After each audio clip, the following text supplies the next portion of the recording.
Well, the month of May is Mental Health Awareness Month, and we've been doing our Mental Health Monday for the entire month, having different guests in here. Well, this morning with me, Jocelyn Gavin Lane with Premier Counseling Services. How are you? I'm good. How are you this morning? I'm doing fine. When you sent me the notes on what we were going to be talking about this morning, I said, I've dealt with this before personally, but we're going to be talking about anxiety, and having occasional bouts of anxiety is something is a normal part of life. Right. And when I had my bout back in '94, I was going through a divorce. I'm walking through a grocery store, and I feel the aisles start caving in on me, and I just had to leave my buggy and leave. But a lot of people have anxiety on a low level, some of them on a small level. Right. Absolutely. So everybody's anxiety is different. And so what we have to remember is some people's anxiety is situational, while others can be what we call organic. So that means you've suffered with it probably your whole life and not really paid attention to it until something bad happens or something that triggers it. And then you kind of are seeing, oh yeah, that's what it was a long time ago. Now, situational anxiety can sometimes be, if I got a test I'm about to take. Oh, well, if I stayed that way in high school. If I get pulled over by the police. Mm-hmm. And so, or if you are going into the dentist or something like that and you get super nervous because of the procedure that you're about to have. But the differences are that when you leave the doctor's office, the anxiety goes away. And when you have an anxiety disorder, it doesn't go away. I can't tell you how many times that I have done that, where it's like you're overthinking things. What if this? What if this? What if this happens? And as soon as it sounds like, well, that wasn't so bad. Yeah. So, those kind of things. What are some of the common symptoms of anxiety disorders? So the the one that is most common would probably be nervousness. Hands are sweating, your palms are sweating, you feel the heart palpitations, nausea.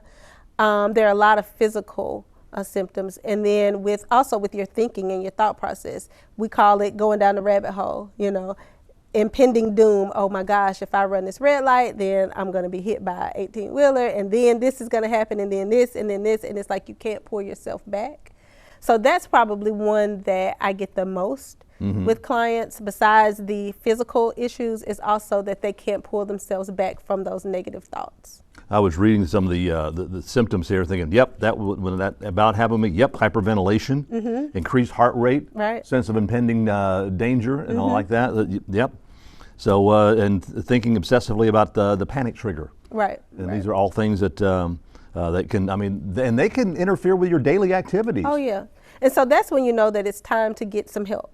When the anxiety is so bad that it's causing some problems with your day-to-day, then you know that it's time to come in and talk to a professional about what's going on with you. Because it can definitely, cause some negative situations in your daily life, not only at home, but also at work, in your everyday life, and through many different things. A lot of people need psychotherapy or medications to get anxiety under control. They do have to do some lifestyle changes, and of course, and coping strategies, and all those things they do can make a difference. Right, yes. So psychotherapy is so important to start your journey.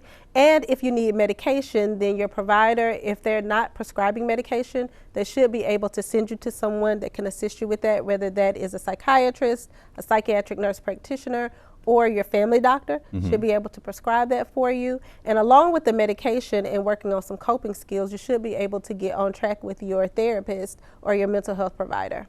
Well, you've got 11 tips here for coping with an anxiety disorder, and so we're going to run down these because we have 4 minutes left to get through this. First of all, keep physically active. Exercise. Exercise releases those good endorphins, right? They're feel-good endorphins. So exercising is always a way to cope. Getting outside, smelling some fresh air. We have this beautiful beach here. Taking a walk on the beach can also help. Hearing the water, that's a really good thing as well. Oh, definitely. And I've myself, I'm trying to stay physically active, even at my age. I'm almost 66 years old.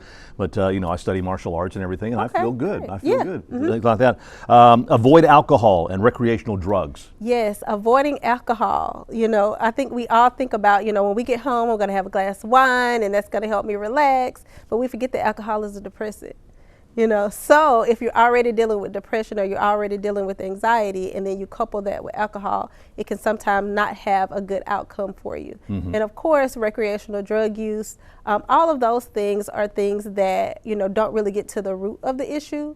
So if you think about a tree or a bush, you know, it's beautiful at the top, you know, but the root is what keeps it alive.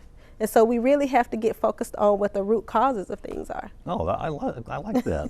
Number 3, quit smoking and cut back or quit drinking caffeinated beverages. That's a hard one because I love was going to say, I love my coffee in my morning. Yeah, I love coffee. So just cutting back. So maybe if you have, you know, someone like me, I can drink like 3 cups of coffee a day. Like, it doesn't bother me. But if I know that I'm experiencing something, cutting back, because you know that caffeine can give you some more jitters and things like that. So cutting back a little bit, maybe you'll have 1 or 2 cups instead of 3. Yeah. So just some small things that you can do to make a difference. Okay. Use stress management and relaxation techniques. Right. Some guided imagery. What I share with my clients also is there's some apps on YouTube. They're free apps, and you can download like a 5-minute guided meditation. You can do that at your desk. You know, you can just step away for about 10 minutes, close your computer, and do some guided meditation, do some breathing techniques, and all of those things are things that you can do wherever you are. Okay, got 2 minutes left, so make sleep a priority. That's one good thing. Right, your sleep hygiene. How are you going to sleep? Are you going to sleep with your phone? Are you going to sleep with your computer on? Are you going to sleep with all your materials or your study stuff in your bed? Just making sure that you are actually shutting down before you lay down. Eat healthy foods is an important one. Yes, try to stay away from fast food, junk food. Try to incorporate some clean eating in your diet.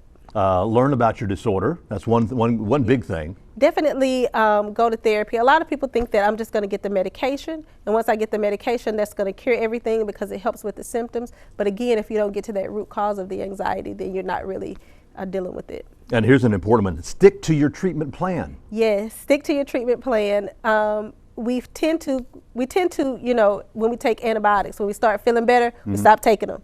So when you start feeling better, you stop going to therapy. So we want to encourage people to stick with the treatment plan, listen to your providers, because usually they, you know, have your best interest at heart. And if they don't, then you should find a new provider. I'm just going to run through these last 3 real quick here because we've got less than a minute. Identify the triggers, learn what situations are causing this stress, and try to avoid them.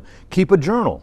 I think that's important. You know, your personal things that are going on, and also socialize. Get out there and get out there with friends. Right, absolutely. And of course, if you you know, need any other more help, what you can do is give them a call. Premier Counseling Services. The number is on the bottom of your screen.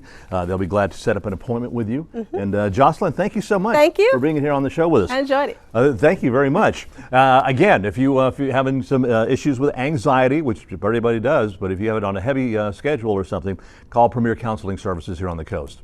Thank you for being with us this morning.